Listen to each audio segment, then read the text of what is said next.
शुभ संध्याकाळ. आज इथे उपस्थित असलेल्या सर्व श्रोत्यांना आणि माझ्या गुरु सौ स्मिताताई गाडगीळ यांना सादर प्रणाम करते. आज मला बोलायचं आहे ते एका समाजसुधारकाविषयी. भारतामध्ये स्वातंत्र्यापूर्वीच्या काळात, त्याच्यानंतर स्वातंत्र्यानंतर आणि आत्तासुद्धा बरेच समाजसुधारक सतत काम करत आहेत. खरंच किती महान असतात नाही ह्या सगळ्या व्यक्ती. त्यांना बघून असं म्हणावंसं वाटतं, दिव्यत्वाची जेथे प्रचिती तेथे कर माझे जुळती. खरंच ही लोकं खूप महान असतात. पण मग ही खूप वेगळी असतात का आपल्यापेक्षा? तर नाही. खरं म्हणजे ती पण आपल्यासारखीच एक सामान्य माणसं असतात. सामान्य कुटुंबात त्यांनी जन्म घेतलेला असतो.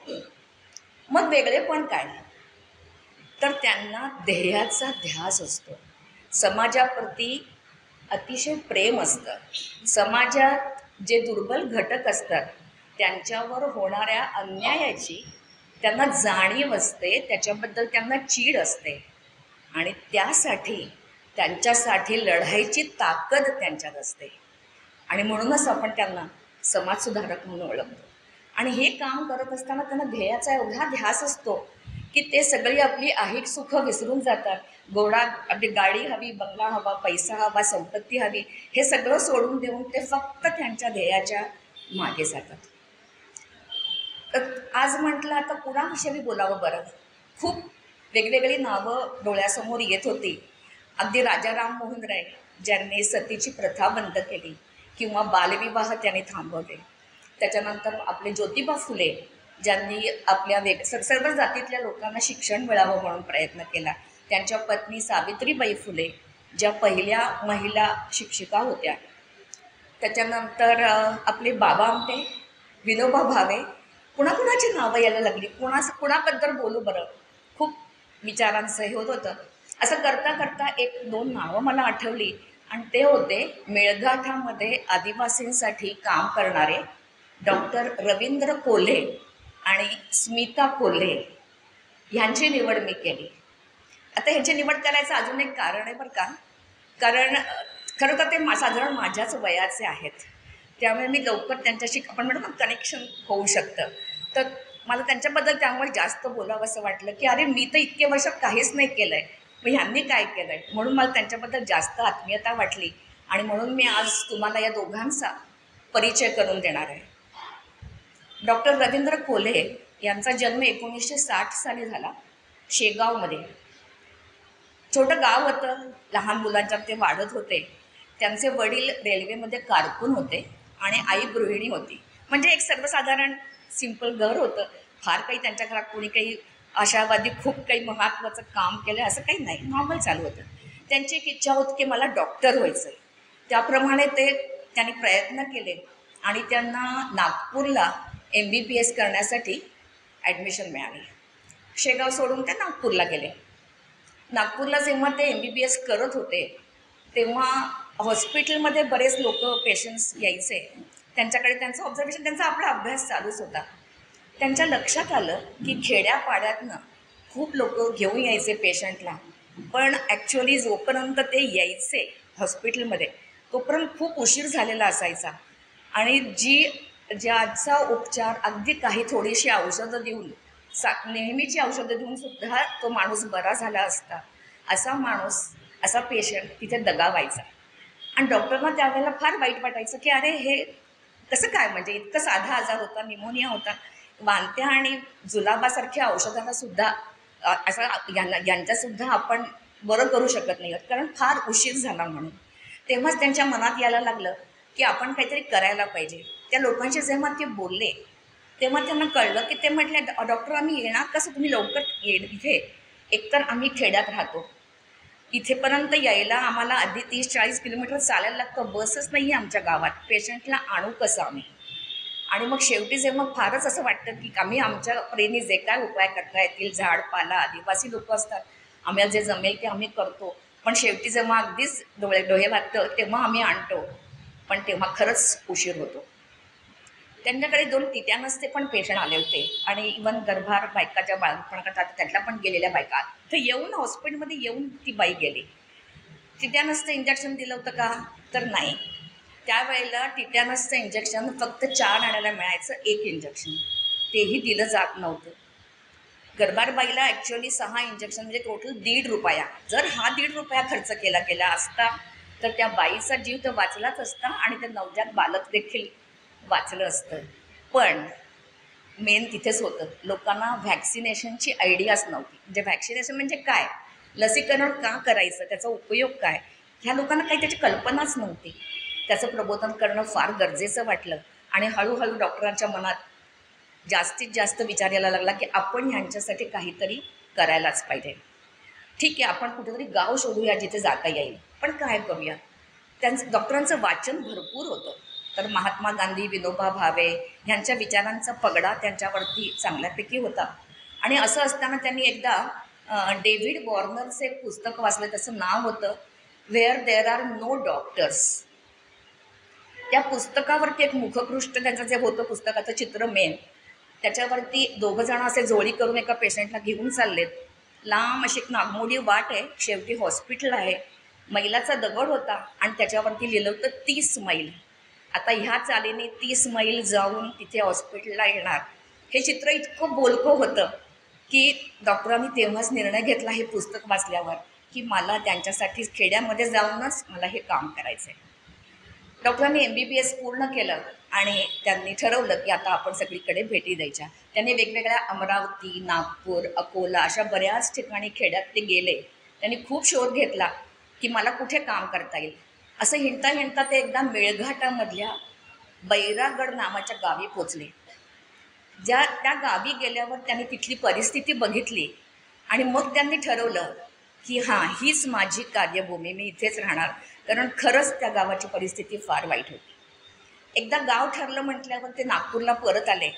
त्यांना जे तिथे शिकवायचे सर डॉक्टर जाजू म्हणून होते, त्यांना ते भेटले आणि त्यांना आपला मानस सांगितला की मी असं असं खेड्यामध्ये काम करायला जायचं आहे. डॉक्टरांनी त्यांना विचारलं, त्यांच्या गुरूंनी, की खूप जण असे येतात, खूप मुलं असे की आम्हाला डॉक्टर झाल्या खूप लोकांची सेवा करायची आहे, समाज करायचा आहे, तू खरंच मनापासून तयार आहेस का? कारण गावात जातात आणि 1-2-4 दिवसात, 8 दिवसात, फार तर महिना लोक परत येतात. तेव्हा तू मनाची पूर्ण तयारी कर आणि मगच तिथे जा. तर डॉक्टरांनी दाखवला आपला की हां, मला नक्की जायचं आहे. मग त्यांना एक सल्ला दिला. ते म्हटले गावामध्ये जास्तीत जास्त काय प्रॉब्लेम असतो, तर लोकांना तिथल्या वांत्या, जुलाब हा एक आजार खूप मोठा असतो, निमोनिया होतो आणि बाळंतपणात बायकांच्या मृत्यू, नवजात बालकांचे मृत्यू. ह्याचा अभ्यास तुझा पुरेसा झाला आहे का? कारण तुला हेच गोष्टी हाताळायच्या. तिथे तुझ्याकडे कुठल्याही सुविधा नसणार आहेत. तिथे तुझ्याकडे कुठल्याही सुविधा पण नसणार आहेत. एक्सरे नाही, सोनोग्राफी मशीन नाही. तेव्हा तुझ्याकडे तो स्टेथोस्कोप आहे, तेच लावून तुला समजलं पाहिजे की कुठलं औषध द्यायचं आहे. तू ह्याची तयारी कर, ह्याचा अभ्यास तू अजून वाढव.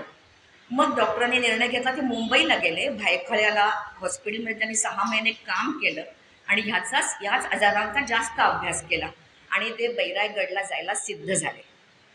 2 खोकी भरून तयार झाली. एका खोक्यामध्ये 4 कपडे आणि 4 भांडी असं भरलं आणि दुसरे 2 मोठे खोके भरून औषधं असे घेऊन डॉक्टर निघाले. बैरागडपासून जवळचा बसस्टॉप होता 40 किलोमीटरवरती. तिथे ते उतरले आणि आपली 2 खोकी घेऊन चालत बैरागडला संध्याकाळी पर्यंत पोचले. गावात कुठेतरी आसरा देईल का, हा एक प्रश्न थोडा मनात होताच. कारण राहायचं कुठे हा प्रश्न होता. त्यांनी ठरवलं होतं काहीच नाही मिळालं तर मी आपला झाडाखाली बसेन. पण त्यांना एक रस्त्यात माणूस भेटला. तो म्हणला, काय झालं? अच्छा, गावाकडनं आलेत का? ठीक आहे, तुम्हाला ना मी सरपंचाकडे घेऊन जातो. मग ते युनिस खान म्हणून तिथले सरपंच होते, त्यांच्याकडे घेऊन गेला. त्याला रात्रीचा तिथे त्याने आधार दिला. तिथे झोपले, जेवण खाण केलं. मग दुसऱ्या दिवशी सगळा गाव जमा झाला की हा कोण माणूस आपल्या गावात आलाय, ते त्यांना बघायचं होतं. आणि मग युनिस खान म्हणाले, सरपंच म्हणाले की तुम्ही कुठे राहणार? तर ते म्हणे, बघतो आता कुठेतरी व्यवस्था करतो, माझी झाडाखाली 4 हे मांडून. तर म्हणजे ठीक आहे, माझं एक तिथे झोपडीवरचा घर आहे, तिथे तुम्ही राहा. डॉक्टर तर खूपच खुश झाले की आपल्याला डायरेक्ट काहीतरी मिळतंय. बघायला गेले तर ते घर खूपच म्हणजे झोपडीच होती. छत नक्की होतं वरती, भिंती होत्या, त्याच्यामध्ये चौकटी केलेल्या होत्या खिडक्या दारं लावायला, पण त्याला दावदानं नव्हती. खाली जी जमीन होती ती इक्वल थोडीसे लेवल करण्याकरता विटा कुठून जस्ट कशा पसरलेल्या होत्या, म्हणजे बाकी फरशी कशी लांब राहिली एवढंच होतं. पण ह्याच्यावरही डॉक्टर खुश झाले की आज 4 भिंती तर मिळाल्या. त्यांनी तिथे सूल मांडली आणि त्याने आपला त्यांचा सुरू केला. सगळी औषधाची खोकी उघडली, तिथं मांडून ठेवली. दुसऱ्या दिवशी त्यांची औषधं बघायला गावातली गर्दी जमली की ह्यांच्याकडे एवढ्या औषधांचा साठा आहे, त्यांच्याकडे इंजेक्शन पण आहे, त्यांच्याकडे सिरिंज पण आहे, आणखी औषधं आहेत. सगळं गाव लोटलं. पण अजून पेशंट म्हणून लोकांना एक उत्सुकता होती काय चाललंय. त्यांच्याकडे एक वजनाचा काटा पण डॉक्टर घेऊन आले होते. त्यातल्या एका मुलाने धैर्य करून विचारलं की का मी चढू का ह्याच्यावरती. तर ते म्हणे हा चढ, बघू तर कर तुझं वजन. त्यांनी वजन सांगितलं आणि तू म्हटलं किती पैसे द्यायचे. तर डॉक्टर म्हणे नाही काही पैसे काही नाही द्यायचे ह्याचे. तो खुशच झाला. त्याने गावभर दवंडी पिटवली. डॉक्टर पैसे घेत नाहीत आणि आपलं वजन सांगतात. ही लाईन लागली डॉक्टरांच्या इथे बाहेर. सगळ्यांचं वजन करून बघितलं सगळ्यांनी. हे झालं सगळं. डॉक्टर म्हटले चला या निमित्ताने लोक येऊन तर गेली, माझ्याकडे बघून तर गेली. त्यांनी पुढे सुरू केलं. पण 4 दिवस झाले, 5 दिवस झाले, 6 दिवस झाले, पेशंट काही यायला तयार नाही. ते सांगतात म्हणजे तयारी आहे. आता काय करावं, कसं लोकांना आपल्याकडे मिळवं. त्यांनी बऱ्याच लोकांशी गावात बोलायला सुरुवात केली की छोटे छोटे आजार पण असतील तरी तुम्ही माझ्याकडे घेऊन या, मी तर उपाय करू शकतो, तुम्हाला बरं करू शकतो. असेच एक आठवडा तरी जवळजवळ गेला असेल. बिकामगासून चालू होतं त्याचं. आणि अचानक एक दिवशी गावातली एक व्यक्ती होती, त्यांच्या मुलगी आजारी पडली. छोटी मुलगी होती 8-10 वर्षाची आणि तिला खूप उलट्या होत होत्या. म्हणून ते डॉक्टरांच्याकडे घेऊन आले. डॉक्टरांनी तपासलं आणि त्यांना कळलं की ती फक्त ॲसिडिटी आहे, त्याला काही फार त्यांचा आजार गंभीर नाही आहे. त्यांनी तिला जेलोसिल दिलं आणि सांगितलं की तुम्ही एक तासभर जरा आराम करा, थोडं पाणी, साखर मिठाचं पाणी प्यायला गेलं ते ठीक होईल. त्याचे आई वडील एकदम चिडले असते. जरा गावातले श्रीमंत लोक होते. असं कसं, तिला इंजेक्शन द्या, तिला सलाईन लावा, तो आमका डॉक्टर असा करतो, तुम्ही नुसतं जेलोसिल देऊन कशी माझी मुलगी मरेल. त्या आईने रडायला सुरुवात केली. खूप गोंधळ झाला होता. तर डॉक्टरने त्यांची समजूत घातली की असं नाहीये, तुम्ही मला थोडा वेळ द्या, फक्त 1 तास द्या. 1 तासाभरात जर तिची तब्येत सुधारली नाही तर मी इंजेक्शन देईन, मग आपण बघू. आणि खरंच तासाभरात ती मुलगी बरीच शांत झाली आणि सुधारली. गावातल्या लोकांना खरंच आश्चर्य वाटलं की काहीच नाही. फी किती घेतली? 20 पैसे. ते ऐकून तर गावातूनच लोक सुधारली आणि ती मुलगी पूर्ण बरी झाली. आणि असं ऐकल्यावरती मात्र हळूहळू थोडी थोडी लोक त्यांच्याकडे पेशंट्स यायला सुरुवात झाली. अजूनही पेशंट्स येत होते, पण म्हणावे तितके अजून पेशंट नव्हते. त्यांना वाटत होतं की अजून खूप गावात दिसत होतं कुठे कुठे आहेत, तेवढा अजून विश्वास नव्हता निर्माण झाला. पण एक दिवशी असा प्रसंग घडला की एका माणसाला जेव्हा तो विहीर खोदत होता तेव्हा त्याच्याकडे सुरुंग लावतात ना विहीर खोदण्यासाठी, त्याचा स्फोट झाला होता आणि त्याच्यात त्याचा हात पूर्ण डॅमेज झाला होता. पूर्णपणे चिंध्या म्हणून आपण हाताच्या झाल्या होत्या. अशा मुलाला घेऊन जेव्हा गावकरी त्यांच्याकडे आले तेव्हा ते बघून खरं सांगायचं तर डॉक्टर पण 1 मिनिट हादरले होते, कारण तो हात खरंच पूर्णपणे नाकामी होता आणि त्याला ॲम्प्यूट करणं गरजेचं होतं. आता डॉक्टर MBBS होते, ते काही MD नव्हते. त्याने कधी सर्जन केलेलं नव्हतं आणि म्हणजे ऑपरेशनची त्यांची तयारी नव्हती, त्याने कधी केलेलं नव्हतं. तर ते म्हणाले आपण एक काम करतो, मी त्याला औषध पाणी देतो, तुम्ही त्याला लवकरात लवकर अकोल्याला घेऊन जा. नाही नाही नाही, अकोल्याला नाही, जे काय करायचं ते तुमच्याकडेच होऊ देत. असं का? घेऊन जा, मी सांगतो तुम्हाला, तो वाचेल, त्याचं तिथे नीट ऑपरेशन होईल. कारण सुरुंग लावणं हे कायद्यात बसत नव्हतं, तो गुन्हा होता. विहीर खोदणं गव्हर्नमेंटच्या परवानगीशिवाय. म्हणून डॉक्टरकडे पण त्यांना जायचं नव्हतं. शेवटी डॉक्टरांनी निर्णय घेतला आणि त्यांनी MBBSचं थेरॉटिकल नॉलेज त्यांचं जे होतं, त्यांनी जे काय वाचलं होतं त्याचा उपयोग केला आणि अक्षरशः जसं आपण त्याला म्हणतो की खाटीक कसं कट करतो त्या पद्धतीने त्यांनी तो हात ॲम्प्यूट केला. मन घट्ट केलं, टाके घातले, अँटीबायोटिक्स दिली. पण तो माणूस पूर्णपणे 15-20 दिवसांनी पूर्ण बरा झाला. आणि ही केस बघितल्यावरती अजून लोकांचा विश्वास वाढत चालला. हे सगळं चालू होतं. अशा तिथे खूप कॉम्प्लिकेटेड केसेस खूप जास्त त्या गावातनं घडत होत्या आणि ह्या लोकांना डॉक्टरची किती गरज आहे हे लक्षात येत होतं.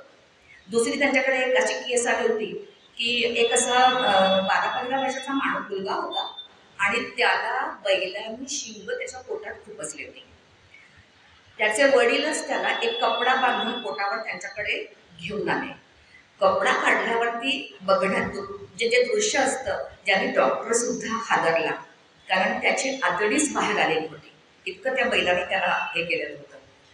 पूर्ण धैर्य एकटवलं की हा मुलाला हॉस्पिटलला पाठवायला आपल्याकडे वेळ नाही, त्याला आपण पाठवू शकत नाही हॉस्पिटल, इतका वेळच नव्हता, तो गेलाच असता. त्याने लिटरली आतडी पाण्याने धुतली आणि त्यांच्याकडे जे काय अँटीसेप्टिक जे काय सामान त्यांच्याकडे होतं तेवढ्यावरती ती आतडी परत आत घातली, पोटाला टाके घातले, इंजेक्शन्स दिली अँटीबायोटिकची. रात्रभर त्याला आपल्या घरात ठेवून घेतलं, सलाईन चढवलं आणि अक्षरशः वाट बघत बसले. पण ही पण केस सक्सेसफुल झाली आणि तो मुलगा पूर्णपणे बरा झाला. अशा काही इतक्या गंभीर स्वरूपाच्या केसेस जेव्हा डॉक्टरांच्याकडे यायला लागल्या आणि डॉक्टर ठीक करायला लागले, बऱ्याच वेळेला डॉक्टर ठीक होते, तेव्हा ते बघितल्यानंतर लोकांचा विश्वास अजून वाढला. पण त्यांच्या लक्षात आलं डॉक्टरांच्या की इथे अशा टाईपच्या गंभीर केसेस पण खूप होत आहेत. ह्याच्यासाठी आपल्याला अजून नॉलेज हवं. हे काही बरोबर नाही मी नुसतं MBBS मध्ये काहीतरी वाचलेलं करतोय, मी सर्जन नाही आहे शेवटी, मला ह्याची माहिती घ्यायला पाहिजे. तर त्याच्याकरता परत नागपूरला जायला लागलं असतं ना हे शिकायसाठी. तर ते म्हटले बघूया आपण शक्यतो डॉक्टरांना मुलांना बरं करून या लोकांना हॉस्पिटलला कसं पाठवता येईल ह्याचा विचार करूया. एकीकडे त्यांची बाकीची पेशंट त्यांच्याकडे चालूच होतं, पण त्यांच्याकडे अजून बाळंतपणाच्या केसेस काही येत नव्हत्या. त्याचं कारण होतं आदिवासी लोक होते, बायका पुरुष डॉक्टरांच्याकडे जायला तयार नव्हत्या, त्यामुळे कोणीच त्यांच्याकडे येत नव्हतं. एकदा अशीच एक अडलेली बाई आली होती आणि धैर्य करून तिचा नवरा तिला घेऊन आला होता डॉक्टरांच्याकडे. आणि कारण ती जगते का मरते असं त्या सुईने त्यांच्याकडे ती बाई घरात कामी सांगितलं होतं की ती काही आता जगणार नाही आणि बाळही नाही जगणार, दोघी जगणार. डॉक्टरांच्याकडे आणल्यावर त्यांनी खरंच त्यांचं जे काय नॉलेज त्यांच्याकडे होतं ते सगळं पणाला लावलं. बाळ तर नाही वाचवू शकले पण ती बाई वाचली. ह्याच्यानंतर हळूहळू लोकांचा विश्वास बसायला लागला आणि बायका त्यांच्याकडे पण ह्याच्या केसेस पण यायला लागल्या. पण तरी डॉक्टरांच्या डोक्यात ते MD करायचं होतंच फक्त. मग त्यांनी नागपूरला ॲडमिशन घेतली आणि ते जवळजवळ त्यांना इथे येऊन 1.5 वर्ष झालं होतं रायगडला येऊन. ते नागपूरला जायला निघाले. नागपूरला गेल्यावरती जसे जायला निघाले तसं अख्खं गाव लोटलं, त्यांना गळ घातली तुम्ही जाऊ नका. कारण का त्यांना वाटलं आता एकदा हा माणूस इथून गेला तर हा डॉक्टर काही आता परत येणार नाही, परत शहरात जाऊन 2 वर्षांनी कशाला कोण परत येतंय, कंटाळा वाचेल, आपल्या हात काही येणार नाही. त्याने खूप गळ घातली पण डॉक्टरांनी समजावलं की नाही मी नक्की परत येईल. सगळा गाव त्यांना अच्छा करायला म्हणजे ह्याच्यापर्यंत लोटला, बस स्टॉपपर्यंत. डॉक्टर गेले, त्यांनी MD पूर्ण केलं आणि परत वैरागडला येऊन त्यांनी गावकऱ्यांना सुखद धक्का दिला की मी आलो परत. आता मात्र गावकऱ्यांचा पूर्णपणे विश्वास त्यांच्यावरती होता. सतत पेशंट येत होते, नुसतं त्या गावातले नाही, आता आसपासच्या गावातनं येत होते. डॉक्टरांना 24 तास अपुरे पडत होते पेशंट्सना बघताना आणि वेगवेगळ्या ठिकाणी जाऊन कामं करतात. अशा तऱ्हेने त्यांची दिनचर्या चालू झाली, ते काम करत होते. करता करता आता MD केल्यामुळे त्यांना बऱ्याच गोष्टी सोपं झाल्या त्या करायला, ऑपरेशन स्पेशली तेही करत होते. मग त्यांच्या विचाराला म्हणा की आपण का लग्न करावं.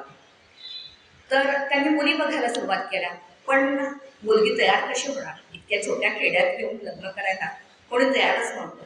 खूप प्रयत्न केला, बऱ्याच मुली बघितल्या, दोघी तिघी तयार पण झाल्या होत्या की आम्ही शहर यायला तयार आहोत. पण डॉक्टरांच्या 4 अटी होत्या लग्नाच्या. त्या अटी ऐकल्यावरती त्या मुली काही तयार झाल्या नाही, लग्न काहीच हवेना. पण आपल्याकडे म्हणतात ना की लग्नाच्या गाठी या देवाने आधीच वरती बांधून ठेवलेल्या असतात. त्याप्रमाणे त्यांच्यासाठी एक स्मिता मांजरे नावाची मुलगी नागपूरमध्ये त्यांची वाट बघत होती. आता स्मिता मांजरे ह्या त्या काळामध्ये एवढं काही बायकांनी शिक्षण घेत होत्या बायका, पण एवढं काही नव्हतं. तर घराचं वातावरण असं होतं की त्यांची इच्छा डॉक्टर व्हायची होती पण घरच्यांनी पाठवलं नाही. त्यांना जवळचं कॉलेज BA कर, त्या BA करत होत्या. BA झाल्या आणि मग त्यावेळेला त्यांनी अखिल भारतीय विद्यार्थी परिषदेचं खूप मोठं काम त्यावेळेला त्या करत होत्या, सक्रिय भाग होता त्यांचा त्याच्यात. BA झाल्यावर त्या म्हटल्या काहीतरी व्यवसायाभिमुख शिक्षण करायला पाहिजे, मला माझ्या पायावर उभं राहायचंय. मग त्यांनी LLB करायचं ठरवलं. LLBला ॲडमिशन पण घेतली पण मनाची इच्छा होती सुप्त की डॉक्टर व्हायचंय, ती काही त्यांना सुचू देत नव्हती. म्हणून त्यांनी LLB बरोबर होमिओपॅथीची पण साठी पण एक ॲप्लिकेशन केला आणि तिथेही त्यांना ॲडमिशन मिळाली. आणि गंमत म्हणजे या दोन्ही डिग्री त्यांनी एका वर्षी संपादन केल्या. त्या LLB झाल्या आणि BAMS झाल्या. आता झाल्यावरती काय करायचं? वकिली करायची का होमिओपॅथीचं डॉक्टर म्हणून प्रॅक्टिस करायची?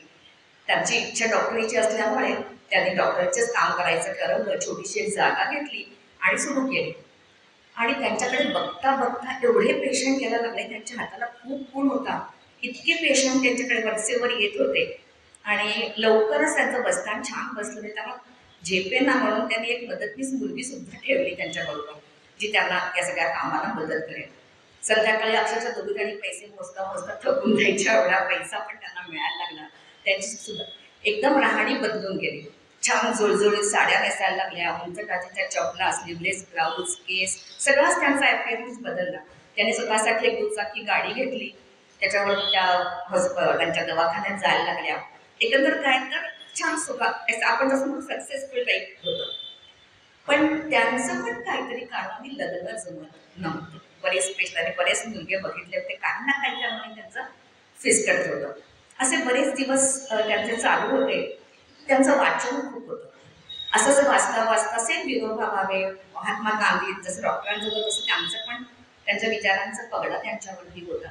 एकदा वाचताना त्यांनी गीता प्रवचने पुस्तक वाचत होत्या, तेव्हा वाचत होत्या प्रवचनं, तेव्हा त्यातल्या जीविका आणि उपजीविका हे दोन ह्याच्यामध्ये जेव्हा वाचलं तेव्हा त्याच्यात त्या अडकल्या.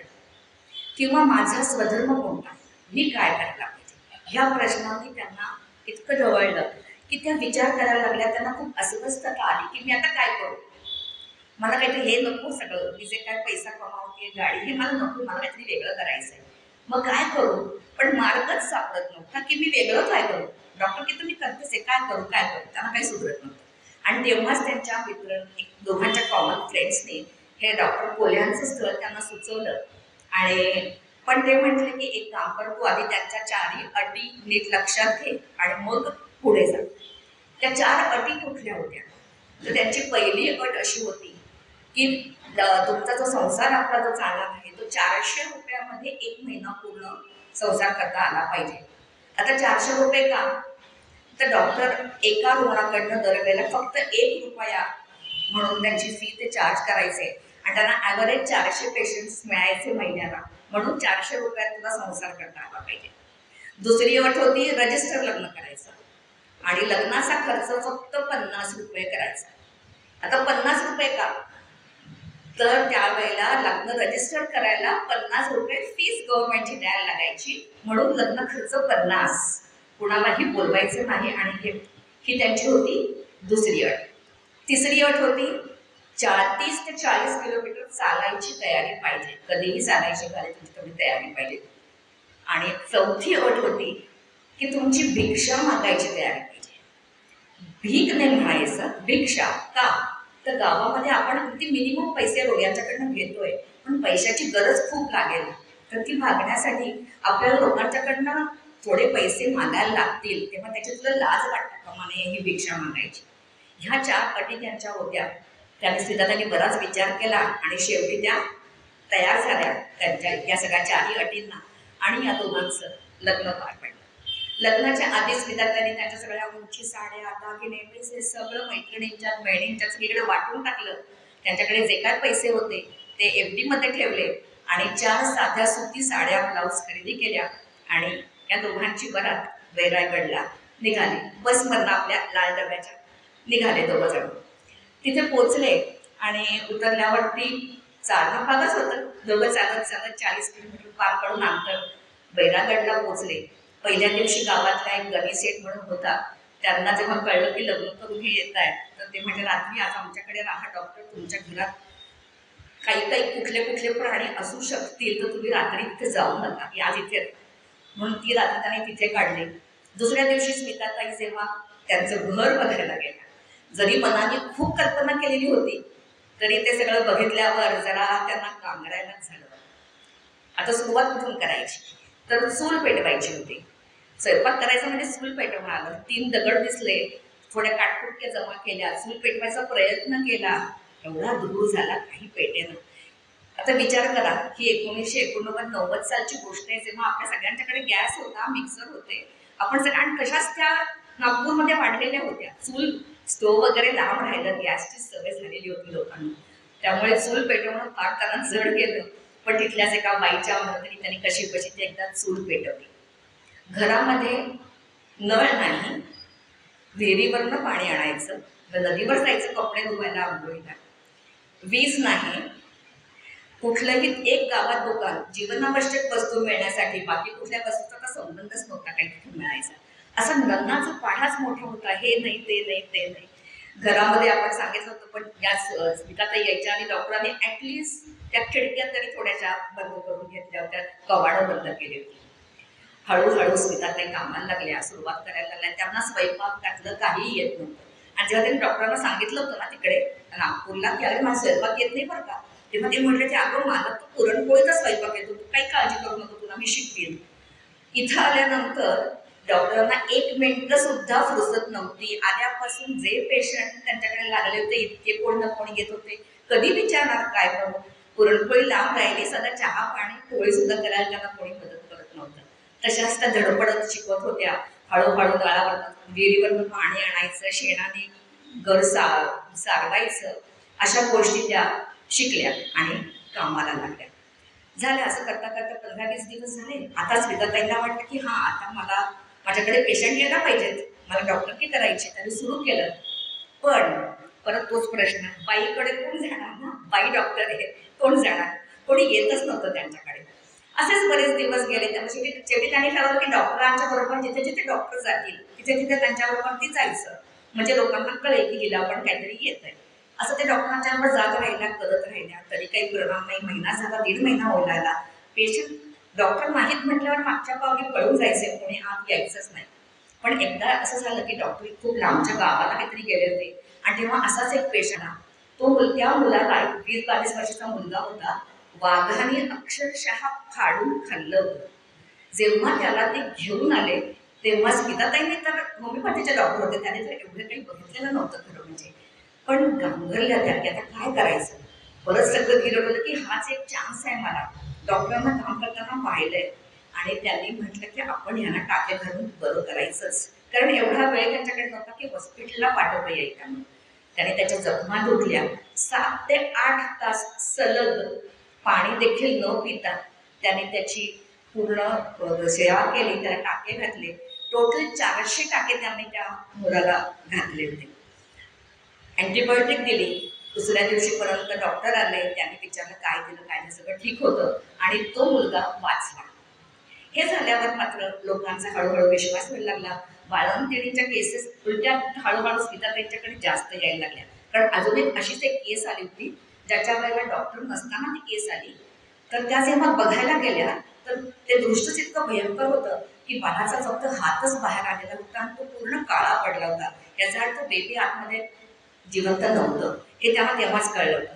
आणि आई पण कुठल्याही क्षणी जाईल अशी अवस्था होती, तेव्हा आईला वाचवणं महत्वाचं होतं. जे काही त्यांनी पाहिलं होतं ते बघून त्यांनी तिचाही जीव वाचवला. बाळ तर नाही वाचवू शकल्या त्या, पण तिचाही जीव वाचला. अशा तऱ्हेने ही दोघं जण आता भरपूर काम करत होती. 24 तास त्यांना त्याचे कमी पडत होते कामाचे. सगळीकडनं पेशंट होते, गावातनं सगळीकडनं चालू होतं. अशीच 1-2 वर्ष गेली. सीताताई स्वतःच प्रेग्नंट राहिल्या.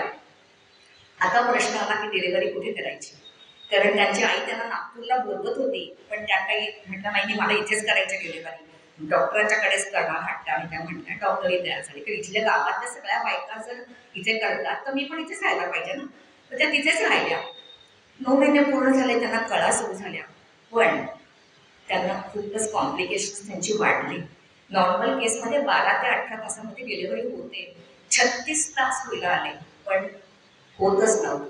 डॉक्टरांच्या लक्षात आलं की बाळाच्या मानेभोवती नाळेचे वेढे आहेत, तर ह्याला सर्जरी गरजेची आहे, सिझेरियन. पण गावात सिझेरियन नाही, रक्ताचा पुरवठा त्यांना करता येणार नव्हता. आपण हा डिसिजन घेऊन चुकला हे त्यांना 1 सेकंड वाटलं की अरे आपण नको तर असायची, तिला इथे पाठवायला हवं होतं नागपूरला. पण ते फक्त 1 सेकंदच ते पूर्ण मनाने त्यांच्याकडे कामाला लागले. आणि जे काय त्यांना उपचार सुचत होते ते करत गेले. त्यांच्या प्रयत्नांना थोडंसं यश आलं आणि बाळ थोडंसं आतलं हल्लं. असं म्हटल्यावर त्याने अजूनच प्रयत्न, त्यांना जे काय डॉक्टर तुम्ही सांगत तसं नाही प्रयत्न केले. त्याने शेवटी बाळ सुखरूप बाहेर आलं. पण बाळ फार छोटं होतं. आता ह्या बाळांना आपल्याकडे इन्क्युबेटरमध्ये ठेवतात. ते रडत, पहिली गोष्ट ते रडलं नाही. महत्वाचं म्हणजे रडतच नव्हतं. खूप प्रयत्न केल्यावरही रडलं नाही. सगळे प्रयत्न झाल्यावर शेवटी डॉक्टरांनी माउथ टू माउथ जो आपण श्वास देतात तसा दिला आणि त्याला वाचवलं. तो रडलं, ठीक झालं. आता इन्क्युबेटर नसल्यामुळे काय करायचं? त्याने काय केलं, ती छत्री असते ना बाळाला पण माशा किंवा डास येऊ नये म्हणून, ती छत्री घेतली, त्याच्या आतमध्ये एक थर्मामीटर लावला आणि वरती ओलं कापड घातलं, कारण उन्हाळा होता. आणि सारखं टेम्परेचर बघून ते वरचं कापडाचं टेम्परेचर बदलायचे, जेणेकरून ते बाळा आतमध्ये राहील. अशा तऱ्हेने त्यांनी खूप प्रयत्न केले, पण लवकरच त्याला 2-4 दिवसांच्या त्याला ताप आला, निमोनिया झाला. आता मात्र फारच मोठा प्रश्न, कारण सिरियस, खूपच सिरियस झालं होतं ते बाळ. मग त्याने स्मिताताईने विचारलं की तुला आता नागपूरला जायचंय का बाळाला घेऊन? आता तू जाऊ शकतेस, कारण स्वतःच समजून एक तर स्वतःच्या बायकोची डिलिव्हरी करणं सोपं नव्हतं, तरी त्यांनी ती केली. आता बाळ पण स्वतःचं. त्यांनी तो निर्णय तिच्यावर सोडला की तुला जे हवं ते कर. पण तरी तेव्हा सुद्धा ती तयार झाली की नाही, मी जे तुम्ही इतक्या लोकांना इथं बरं केलं मी इथंच राहणार. आणि डॉक्टरांनी तसंच केलं. त्या बाळावरती पूर्ण उपचार केले आणि खरंच ते त्यांच्या प्रयत्नांना यश होऊन तो ठीक झाला. त्या मुलाचं नाव त्यांनी रोहित ठेवलं. काही दिवसांनी त्यांना अजून एक मुलगा झाला, त्याचं नाव त्यांनी राम ठेवलं. आणि ही दोघंही जण आदिवासी लोकांच्या छान खेळून मुलाच्या मिसळून वाढतो. डॉक्टरांची डॉक्टरकीचं काम त्यांनी पूर्ण केलं. पण त्यांच्या लक्षात आलं की गावामध्ये बाकी इतके प्रश्न होते आणि गावकऱ्यांना इतका डॉक्टरांच्यावरती विश्वास होता की काही झालं की ते डॉक्टरांच्याकडे यायचे. हे झालं, घरात भांडण झाली तरी यायचे, आर्थिक परिस्थिती प्रॉब्लेम आहे, पैशाचा प्रॉब्लेम आहे, सगळ्याला येत होते. असं चालू होतं वेगवेगळे प्रश्न. एकदा तर पुराणच घेऊन आले, काही म्हशी त्यांना पण आजारपणाला घेऊन आले होते. मग डॉक्टरांनी त्याच्यासाठी त्यांच्या वेट डॉक्टरांकडून सगळी माहिती घेतली आणि मुलांच्यावरती देखील उपचार करायला सुरुवात केली. अजून एक त्यांना कळलं की इथली बरेचसे लोक शेतकरी आहेत, पण शेतीचा तुकडा खूप लहान आहे आणि जमीन नापीक आहे. तेव्हा तिथे खतं घालणं, नवीन पद्धतीने बी बियाणं लावणं, ही सगळी माहिती त्यांना लोकांना नव्हतीच. ते करायला पाहिजे. डॉक्टरांना पण याची माहिती नव्हती खरं म्हणजे. मग ते कृषी विद्यापीठात अकोल्याला गेले, तिथून त्यांनी पूर्ण माहिती काढून आणली आणि इथे येऊन लोकांना प्रबोधन केलं. त्यांनी इथल्या लोकांना कशी शेती करता येईल ते शिकवले. तिथून त्यांनी बी बियाणं घेऊन आले होते काही. आता हे बी बियाणं आणलेलं घालायलाच तयार नाही. ते म्हणायचे हे नाही आम्ही नवरा, आमचं ट्रॅडिशनल जे चालू आहे तेच हे नाही, हे लावलं आणि आलंच नाही तर आम्ही खायचं काय वर्षभर. शेवटी डॉक्टरांनी स्वतः एका छोट्या जमिनीच्या बॅचमध्ये ते लावलं आणि 3-4 महिन्यामध्ये इतकं धान्य तिथं तयार झालं, एवढं उत्पन्न आलं की ते बघून पण लोकांचा तिथल्या विश्वास बसला. अशा कितीतरी गोष्टी त्यांनी डॉक्टरांना शेतीविषयी लोकांना त्यांना मदत केली शिकवायला. खतं काय घालायची, बियाणं काय घ्यायची. गरिबी हा सगळ्यात मोठा प्रश्न होता. कर्ज कुठनं घ्यायचं, हे सगळे लोक सावकारी विळख्यात अडकलेले होते. कारण बियाणं घ्यायचं तर पैसा पाहिजे. आणि तुम्हाला माहिती आहे सावकारी तर कसं चालू असतं सावकाराचं ते.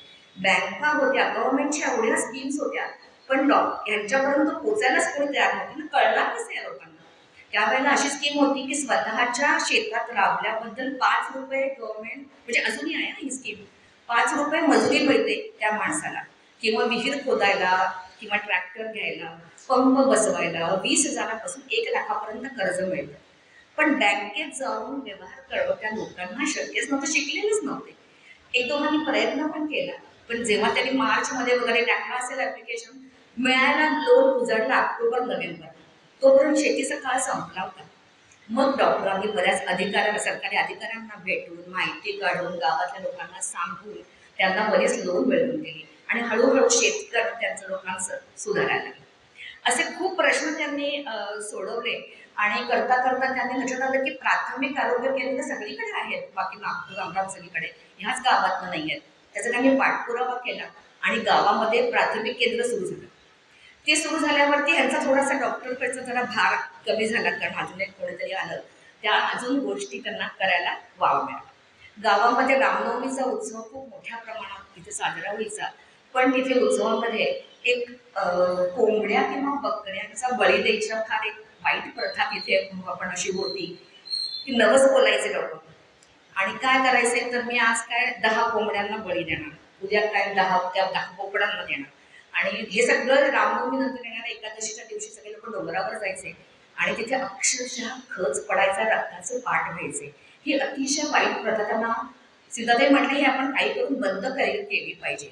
पण डॉक्टरांनी म्हटले आपण प्रबोधन करूया लोकांचं, त्यांना समजावून सांगू. याचं कारण एकच आहे, नवस का बोलतात, तरी आजारी पडतात, काहीतरी होतं. मग मी असं करेन. तर आपलं काम आहे की यांना यातनं बाहेर काढायचं. त्या मुलांना त्यांनी खेळायसाठी वेगवेगळे खेळ शिकवले, जे या उत्सवामध्ये खेळले जायचे किंवा स्टॉल लावायला शिकवले. आणि ते म्हणाले की तुम्ही एक काम करू शकता, नवस असा बोला की तुम्ही काही धान्य दान द्या आणि ते धान्य त्या दिवशी तुम्ही खिचडी बनवा, त्याची लोकांना वाटा. काही काही लोकांना हे पटलं आणि आज बळीची ही प्रथा आता बऱ्यापैकी डॉक्टरांनी तिथून कमी झालेली आहे. असंच करताना त्यांनी एक प्रबंध लिहिला होता, त्यांचा अभ्यास चालू होता तेव्हा. त्यात त्यांनी लिहिलं होतं की मेळघाटातले बरेचसे लोक, मुलं, मॅक्सिमम मृत्यू जे होतात ते उपासमारीने होतात. आता उपासमारीने होतात म्हटल्यावरती, आणि हा त्यांचा लेख पेपरमध्ये प्रसिद्ध झाला. हे वाचल्यानंतर गव्हर्नमेंट खडबडून जागं झालं. सरकारी अधिकारी मेळघाटात पोहोचले की तुम्ही असं कसं म्हणता की उपासमारीने मृत्यू होतात. एकदम सगळ्यांची एकदम त्याचं नंतर त्यांना कारण कळलं की असं आहे की जर उपासमारीने एखादा माणूस गेला तर त्याची जबाबदारी सरकारवर असते, आणि जर कुपोषणाने गेला त्याला तर त्याची जबाबदारी सरकारवर नाही. म्हणून त्यांनी डॉक्टरांना गळ घातली की तुम्ही तुमच्या प्रबंधामध्ये उपासमान हा शब्द काढून टाकून कुपोषण हा शब्द लिहा, एवढं आमच्यासाठी करा. तुम्हाला जी हवी ती मदत मी करायला तयार आहे, सरकारी ज्या काही तुम्हाला सोयी हव्या असतील. डॉक्टर खरं तर तयार नव्हते, त्यांनी खूप विचार केला. ते म्हटले आपल्या दोघांच्याकडनं हे काम होण्यासारखं नाही, आपल्याला सरकारची गरज आहे, पैशाची गरज आहे. शेवटी ते तयार झाले आणि त्यांनी हा शब्द काढून टाकला आणि कुपोषण असा लिहिला. त्याचा फायदा असा झाला की गावामध्ये राशनची दुकानं आली. राशनची दुकानं या लोकांना धान्य मिळायला लागलं, कबूल आहे. पण भ्रष्टाचार आपल्या सगळीकडेच इतका पसरलेला आहे की या दुकानातलं 4 दिवसात धान्य संपून जायचं, लोकांना मिळतही नव्हतं. हे सगळं त्या दुकानदारांच्या खिशात अधिकाऱ्यांच्या अधिकाऱ्यांच्याकडे जात होतं. काय करायचं? डॉक्टरांनी याच्यात पण लक्ष घातलं. त्यांनी स्वतः रॅशनचं एक दुकान काढलं. बाकी सगळ्या ठिकाणी राशनचं संपून जायचं 4 दिवसात, पण ह्यांच्या दुकानात पूर्ण महिनाभर लोकांना धान्य मिळत होतं. त्यामुळे तो त्यांचा एक मोठा झाला. 1997 साली TV आले आपल्याकडे आणि टीव्हीवर लोकांनी मेळघाटातलं दृश्य बघितलं की हातापायाच्या काड्या झालेली मुलं, मुंगावणाऱ्या माशा आणि गळणारी छत, हे सगळं बघून सगळं जग म्हणण्यापेक्षा महाराष्ट्र म्हणू आपण, सगळ्यांनाच याची आयडिया आली आणि हळूहळू लोक पण तिकडे यायला लागले. म्हणजे गव्हर्नमेंट म्हणू आपण, सरकारी अधिकारी यायला लागले. हे सगळं चालू असताना त्यांना अजून एक मोठा प्रश्न लक्षात आला. सीताताई एकदा सकाळी नदीवरती गेल्या ते कपडे धुवायला, तेव्हा तिथे काहीतरी कुजबूज झाली होती आणि ते म्हटले काल रात्री एका 14 वर्षाच्या मुलाचं धर्मांतर झालेलं आहे, त्याला मुसलमान करून घेतलेला आहे. त्या म्हटल्या असं कसं झालं, का म्हणून, कशासाठी केलं त्यांनी असं? तो तर हिंदू आहे, 2 जातीचा आदिवासी मुलगा होता तो. मग त्यांनी चौकशी केल्यावर त्यांना कळलं की त्याचे आई वडील हे अत्यंत गरीब, 5 मुलं होती. त्यांना त्या लोकांनी 100 रुपये देऊ केले आणि कपडे दिले आणि सांगितलं तुझ्या मुलाला धर्म बदलायला लाव. आता याचं कारण काय होतं, का त्याला करून घ्यायचं धर्मांतर?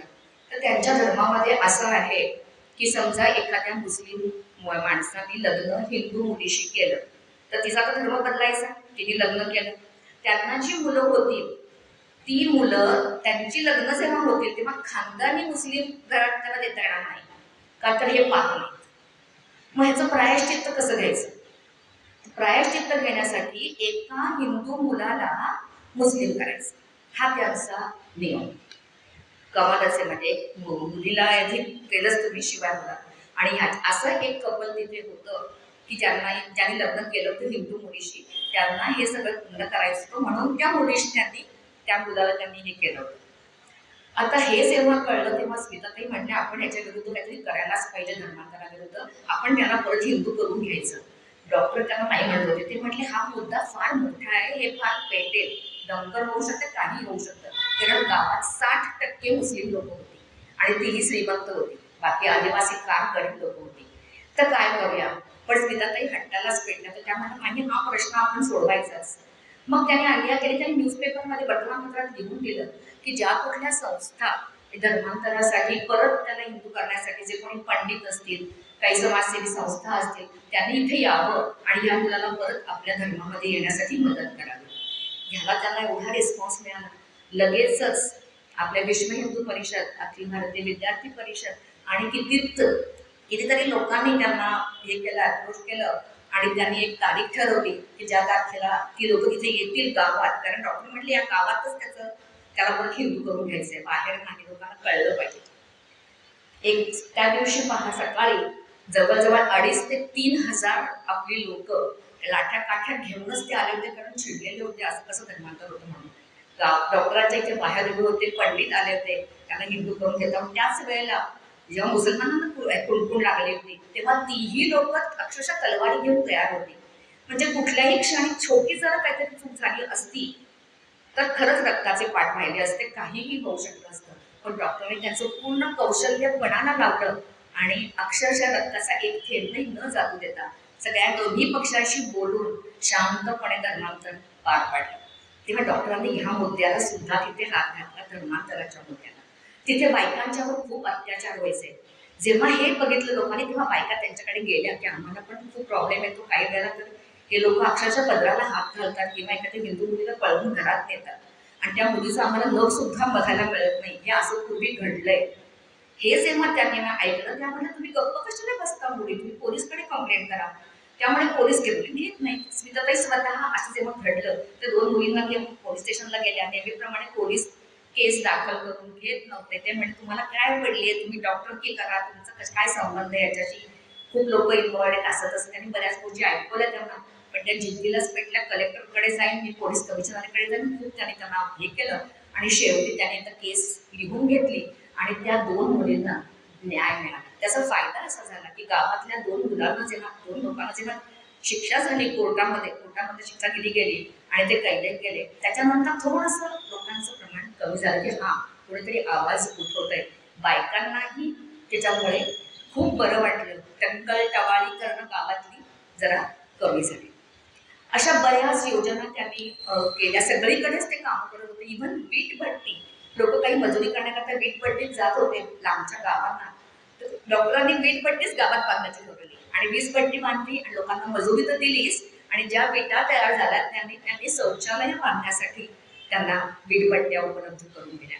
अशा प्रत्येक क्षेत्रात जे क्षेत्र त्यांना वाटत होतं, जिथे वाटत होतं तिथे ते पूर्णपणे काम करत राहिले.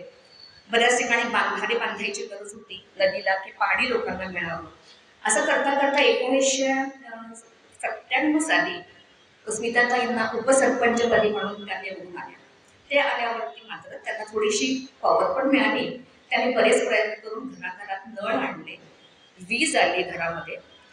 त्याच्यानंतर रस्ते सुधारणा झाल्या. त्यावेळी नितीन गडकरी होते. नितीन गडकरी आणि स्मिताताई दोघं आबाविपाचं काम बरोबर करत होते. ते जेव्हा नितीन गडकरी बघायला आले हे त्यांचा प्रकल्प, तेव्हा ते म्हणाले स्मिता तुला मी काय भाववीस देऊ, तुला मी घर हे बांधून देऊ का दवाखाना. त्या म्हणल्या नाही, मला माझ्या घरापर्यंत गेला रस्ता चांगला करून दे, हे जास्त महत्वाचं आहे. दवाखाना तो होत राहील. नंतर रस्ता करणं इतकं सोपं नव्हतं कारण ते वन विभागाची जागा होती, तिथे अलाउड नसतं. पण नितीन गडकरीने आउट ऑफ द वे जाऊन नियम मोडून तो रस्ता बांधून दिला. तरी झाले कोर्टामध्ये तो भाग वेगळा, पण रस्ता मात्र तिथे तयार झाला. आता त्यांनी बरीच शिबिरं घ्यायला सुरुवात केली. या शिबिरामध्ये ते पर्यावरण किंवा अजून काही आरोग्य सेवा अशा बऱ्याच गोष्टी करून गावातल्या तरुणांमध्ये शिक्षण द्यायला लागले. शाळांमध्ये शिक्षक नव्हते, त्याच्यासाठी त्यांनी गव्हर्नमेंटचा पाठपुरावा केला. सरकारी ऑफिसमध्ये जाऊन की शिक्षकच नाही ते शिकवणार कोण.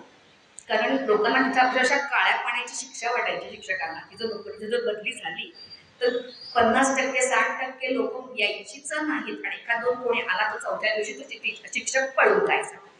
हळूहळू गावातल्या मुलांनाच त्यांनी डीएड करायला भाग पडलं आणि एक अट घातली की तू गावामध्ये शिकवायचंस.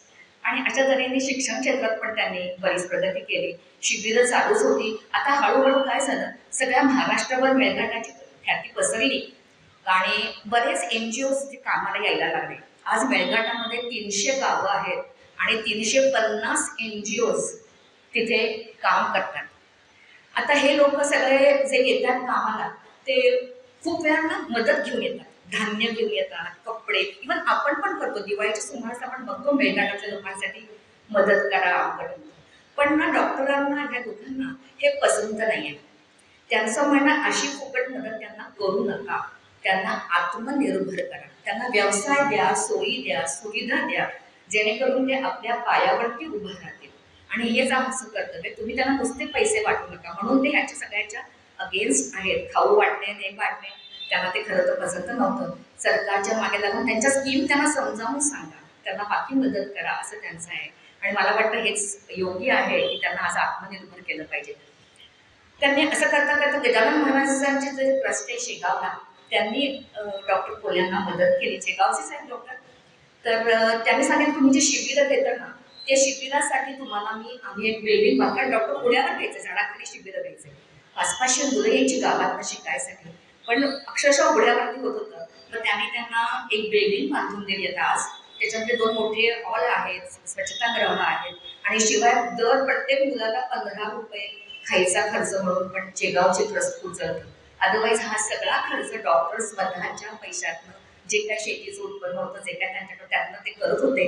पण आज ही आर्थिक मदत त्यांना या ट्रस्टकडनं पण मिळाली. सरकारकडनं पण काही लोक, ऑफकोर्स ही सगळी कामं त्यांची जेव्हा चालू होती ना, तेव्हा त्यांना भयंकर त्रास झालाय. कित्येक वेळा जीवावर लोक उठले. धर्मांतराच्या प्रश्नानंतर त्यांच्यावरती काही लोकांनी केस केली की हेच दंगली घडवून आणणार आहेत, ते नक्षलवादी आहेत, अशा कितीतरी कोर्टात केसेस झाल्या. आणि एवढंच नाही तर एकदा जेव्हा डॉक्टर आणि त्यांचा मुलगा त्यांनी ते झोपडी बांधली होती शेतावर, त्या झोपडीलाच कोणीतरी आग लावून टाकली. म्हणजे जीवे मारण्याचा प्रयत्न झाला. लकीली त्यांना कळलं आणि ते बाहेर पडले. मोटरसायकल त्यांनी घेतली होती की गावागावात जाता यावं, त्यांची ती मोटरसायकल पण जळवून टाकली होती. त्यांना पळणं शक्य नव्हतं, पण कसे बसा जीव वाचवून ते तिथून पळाले. असेच हल्ले स्मिताताईंच्यावरती पण बऱ्याच वेळा झाले. स्पेशली जेव्हा त्याने स्त्रियांचे प्रश्न सोडवायला घेतले, तेव्हा त्याच्यानंतर त्यांना खूप, सगळ्यांना मला वाटतं त्रास सहन करायला लागतो या टाईपच्या काम करणाऱ्या लोकांना. आज खूप लोक, खूप सुधारणा झालेल्या आहेत, तरी पण त्यांच्या मनात अजून खूप गोष्टी करायच्या. त्याच्या त्यांना लोक आहेत. त्यांच्याकडे आज 500 स्वयंसेवक तयार झाले, त्यांना त्यांनी तयार केलंय की लोक त्यांना मदत करतायत. 2019 साली गव्हर्नमेंट सरकारने त्याच्या कामाची दखल घेतली आणि या दोघांना मोदी गव्हर्नमेंटने पद्मश्री हा किताब बाहेर केला. त्यांच्या त्यामुळे कामाला एक आपलं, आणि त्याच्यामुळे ते भारतभर त्यांचं नाव झालं की त्यांनी आज हे असं काम करतात, त्यांना कळलं. आता त्यांच्यापुढे गेली 40 वर्ष ते कार्यरत आहेत. अजून त्यांच्यापुढे त्यांना 2 मोठी कामं त्यांना करायचे. ते म्हणजे गावामध्ये एक सुसज्ज मोठं हॉस्पिटल त्यांना हवंय, जिथे त्यांना ऑपरेशन वगैरे करता येते. आणि दुसरं काम त्यांना करायचंय ते म्हणजे गावातल्या मुलांना प्रशिक्षण द्यायला. UPSC MPSC मुलं शिकायला लागली आहेत. आता 12वीपर्यंत शाळा पण तिथे आहेत, शिक्षक यायला लागले, पण ह्याच्यात ते स्पर्धा परीक्षेत ते कमी पडतात. म्हणून हे 2 मोठे प्रोजेक्ट डॉक्टरांच्या डोक्यात आहेत, त्याच्यासाठी ते प्रयत्न करतात.